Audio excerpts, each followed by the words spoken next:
Now, I told you before 10 o'clock I was going to talk to a man who has been cancelled for having a sense of humour.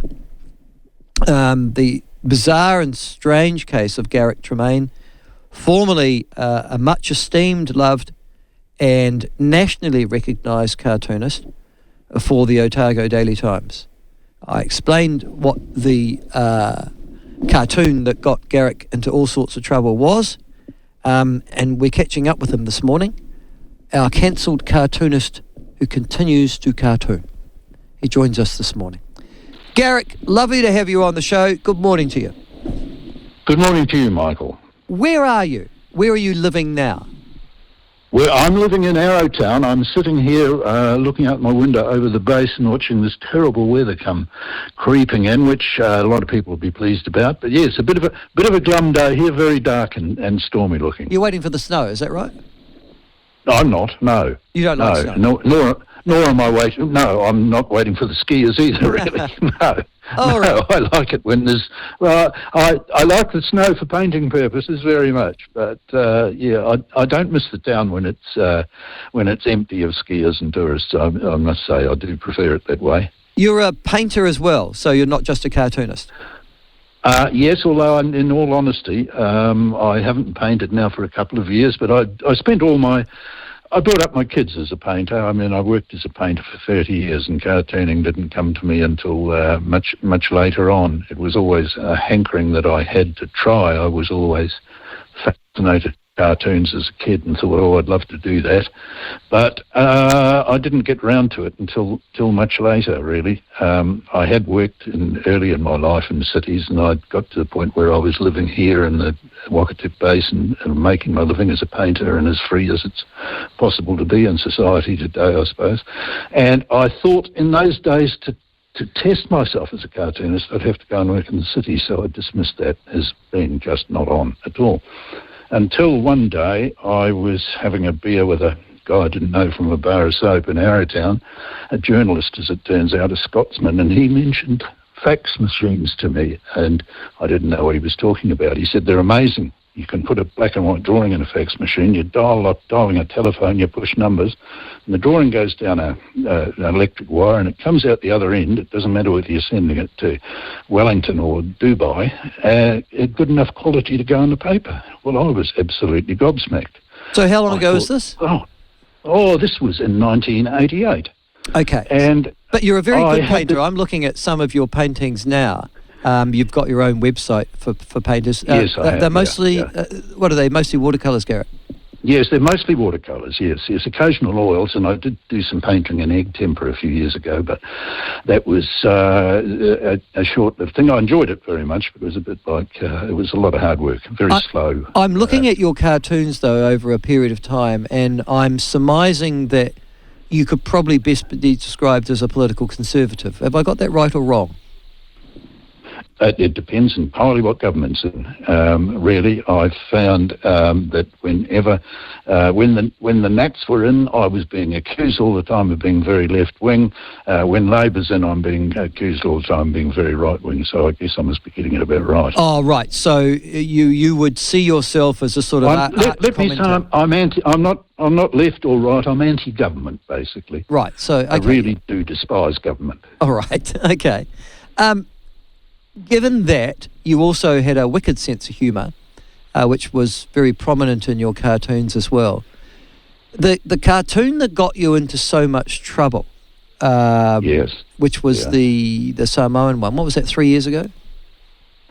Yes, it's coming up. It must be coming up 3 years. Yep. Yeah. It's amazing how time flies. I explained it to our listeners prior to the 10 o'clock news what it was and how seemingly inoffensive it seemed on the face of it. The reaction that you got, when did you know that there was trouble? The moment it was published, really. The moment it was published, we had a terrible time. We had the phone off the hook for 3 days. We were getting very threatening phone calls, death threats and all sorts of things, just one after the other for the first couple of hours. It was unbelievable. There was a body of people who'd been stirred up in Samoa. A lot of them were toll calls from Samoa. It was a most extraordinary thing. It was a joke, as you're probably aware by looking at it. It was a joke about the English language, how a word like spot can mean two totally different things and be misconstrued. But it was, all of a sudden, it was seen by a whole lot of people as being a comment on race for some reason. Never, I couldn't. I still can't understand it. Well, no, however, I didn't get that either. But nevertheless, so the first time you know you've got trouble is when somebody rings you, phones you at your home. Is that right? Yes, that's correct. Yes. When did the Otago? Very angry phone. Okay, so presumably this was also happening in the offices of the Allied Press or Otago Daily Times as well. Oh, yeah, yes, very much so. Yes. I got a ring from the editor shortly after saying they were having a hell of a time down there, and there were people outside the building yelling and screaming. They were getting the police in and God knows what. And I thought all this was rather comical, really, but he was absolutely petrified. Yes, very, very frightened. So what happened next? Did they say we're going to what? Well, he was in such a state that I didn't hear from him. And I had done, as it happens really, I'm fairly sensitive to what I'm doing, and I can see if there's going to be possibly a complaint about something, and if there is, I'm prepared to defend it if I think it's right. But if they can convince me that it's wrong, I will change it. So on occasions, I will have a second cartoon set aside. That was one occasion where I did have a second cartoon set aside, but I never heard from them. They just published it. Anyway, I didn't hear from him again. The next thing I got was they did a real hatchet job on me in the paper. You may or may not remember. I think they had over 2 days. They had 4 full pages of letters calling me a racist bastard and this, that, and the other thing, and they published all of those. At the same time as I was receiving emails, a lot of them from people saying, I'm enclosing a letter I sent to the ODT in support of you, but they won't publish it. And there were dozens and dozens of those. So the next thing I heard the next day was I got a phone call from a law company in Dunedin saying, we've been asked by the ODT to get in touch with you and arrange a meeting. And I said, about what? And he said, they decided they want a new way of selecting what cartoons they're going to publish, and they wonder what ideas you've got to add to that. And I thought, well, this is priceless, isn't it? I'm getting a lawyer to work out something on cartoons. You might as well get the All Black, Full Black to start telling Kiri Te Kanawa how she should sing. I thought it was the most bizarre thing. Anyway, I said, look, I'm sorry, I'm not the slightest bit interested in publishing in the ODT again. And that was the end of the conversation. So you made it easy for them. I never heard again from them. Yeah, You made it easy for them at a certain vote, did you? Oh, yeah, well, yes, I did, yeah. And I was genuine about that. I didn't want to publish in the paper again. I was getting to the end of it. They were getting more and more woke in the last year or so. There were more and more arguments about things which I thought were just so stupid that I thought, I've been doing this for 30 years now, I don't need this anymore. So I was quite happy to step aside. When I did step aside, to my surprise, because I'm not easy to find, I got a lot of people taking trouble to get in touch with me and say, look, we love your work. I hope you're going to keep cartooning. Don't stop cartooning. And I didn't know whether I was going to stop. I thought I would, really. But I said to them all, well, look, if I do any more cartoons, give me your email address and I will forward what I do to you. And so that is now a point. Well, I've continued cartooning ever since, and each day I send that cartoon to about 400 people. Right. And that's for nothing, of course. There's no remuneration in it, but that's fine as long as the wife keeps taking in the laundry and that sort of thing. We'll get by. But all right. So you're still, all those cartoons are actually on your website, your Garrick Tremain website, aren't they? Yes. All the cartoons nearly all the cartoons I've published since are on my website. Every now and again I'll trim 30 or 40 off the bottom, but yeah, most of the ones I've published, certainly over the last year and a half, I think are there. I'd have to say though, again, to a certain extent. Oh well, no, that's not true, because there's a criticism there of. Most of the criticisms are sort of commentaries on the government, but also I see you've had a go at Luxton as well. So you'd say you're an equal opportunity offender, would you? Yes. Yes, I am. Yes, I'm extremely critical of Luxton. I'm very sad about Luxton because I think this government at the moment is such a disaster.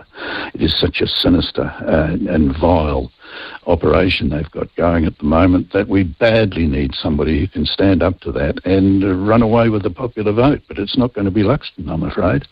No, the man doesn't appear to have an idea in his head. Well, I don't know that he has. What's the word? I guess at the end of the day. We'll see what policies come out. You were also cauterised, I think, by Meng Foon, who was the race relations conciliator. Oh, yes.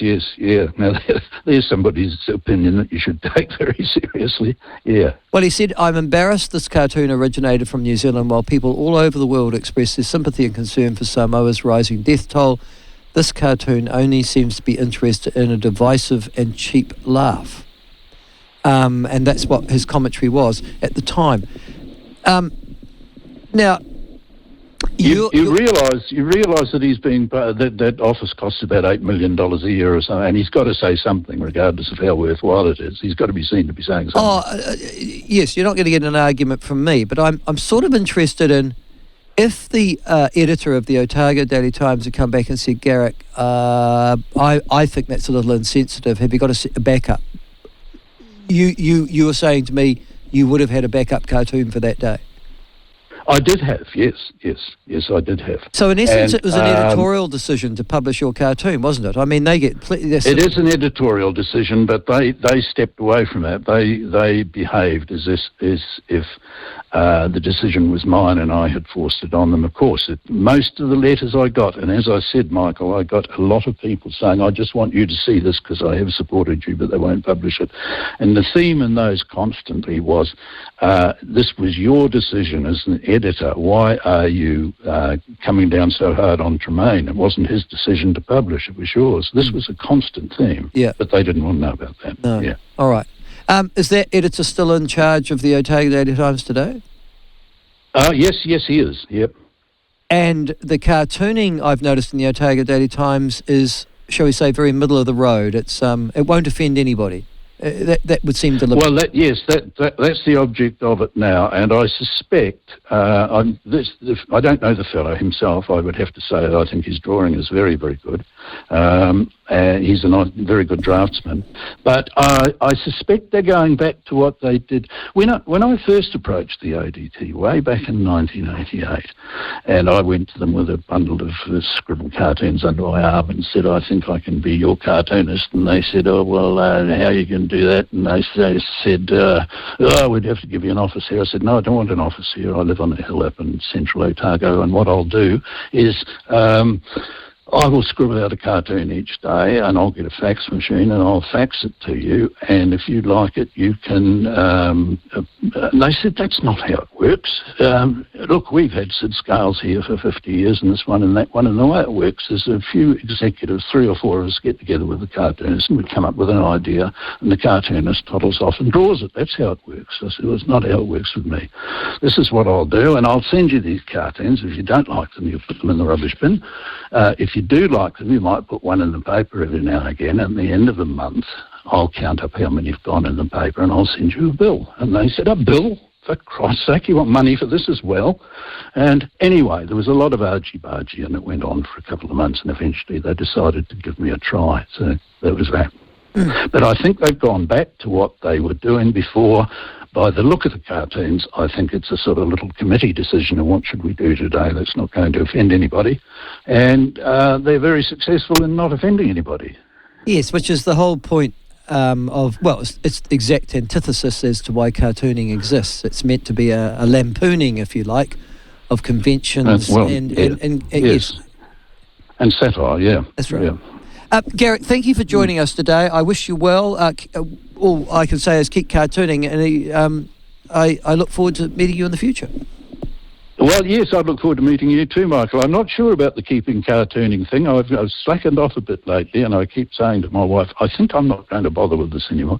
Because the other thing is, I'm not a news follower anymore. We haven't had Television New Zealand or Radio New Zealand on our house for a year and a half now.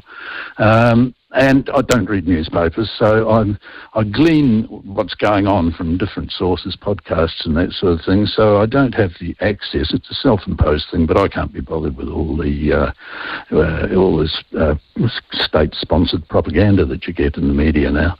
No, well, I'm glad you're talking to us then. Thank you so much, Garrick, for joining us. That's Garrick Tremain. Yes, who was hounded out from his job as the cartoonist for the Otago Daily Times. You've heard the background to that. Listen, it wasn't his best work, but at the same time, you know,